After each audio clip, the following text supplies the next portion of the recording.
ಇವತ್ತು ನಮ್ಮ ಅವರೆಕಾಳು ಪಲಾವ್ಗೆ ಅವರೆಕಾಯೇ ಹೀರೋ. ಅದಕ್ಕೆ ಸಪೋರ್ಟಿಂಗ್ ಕ್ಯಾರೆಕ್ಟರ್ ಬಂದು ಬಾಸ್ಮತಿ ರೈಸ್. ಒಂದು ಎಮೋಷನಲ್ ಬ್ಯಾಕ್ ಗ್ರೌಂಡ್ ಸ್ಕೋರ್, ಅದೇ ಮಸಾಲೆ. ಒಂದು ಗ್ಲಾಮರ್ ಟಚ್ ಕೊಡೋದೆ ತುಪ್ಪ. ಗ್ಲಾಮರ್ ಅಂದ್ಮೇಲೆ ಒಂದು ಸ್ವಲ್ಪ ಚೀಕ್ ರೋಸ್ ಎಲ್ಲ ಇರ್ಬೇಕಲ್ವಾ, ಅದಕ್ಕೆ ಟೊಮೆಟೊ. ಕಣ್ಣೀರಿಲ್ದೆ ಕತೆ ಹೇಳಕ್ಕಾಗತ್ತಾ? ಅದಕ್ಕೆ ಒಂದು ಈರುಳ್ಳಿನ ಉದ್ದುದ್ದ ಸ್ಲೈಸ್ ಮಾಡಿ ಇಟ್ಕೊಂಡಿದ್ದೀನಿ.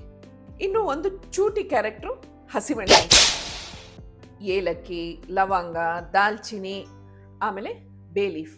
ಇವರೆಲ್ಲ ನಮ್ಮ supporting character. Negative characters, main villain ಬಂದು ಅಚ್ಚು ಖಾರದ ಪುಡಿ. ಅವನಿಗೆ ಸಪೋರ್ಟಿಂಗ್ ಆಗಿ ಗರಂ ಮಸಾಲ. ಒಂದು ಚಿಕ್ಕ ಕಾಮಿಡಿ ಕ್ಯಾರೆಕ್ಟರ್ ನಮ್ ದಾನಿಯಾ ಪುಡಿ. ಇಡೀ ಕತೆನ ಹ್ಯಾಂಡಲ್ ಮಾಡಿ ಬ್ಯಾಲೆನ್ಸ್ ಮಾಡೋದೇ ನಮ್ ಹೀರೋಯಿನ್, ಅದೇ ಉಪ್ಪು. ಅವರೆಕಾಳು ಪಲಾವ್ ರೆಡಿ ಆಗಿದೆ, ಓಪನ್ ಮಾಡೋಣ. ಪೂರ್ತಿ ವಿಡಿಯೋನ ಸುಧಾರಾಣಿ ಗೋವರ್ಧನ್ ನನ್ನ ಯೂಟ್ಯೂಬ್ ಚಾನೆಲ್ ಅಲ್ಲಿ ನೋಡಿ.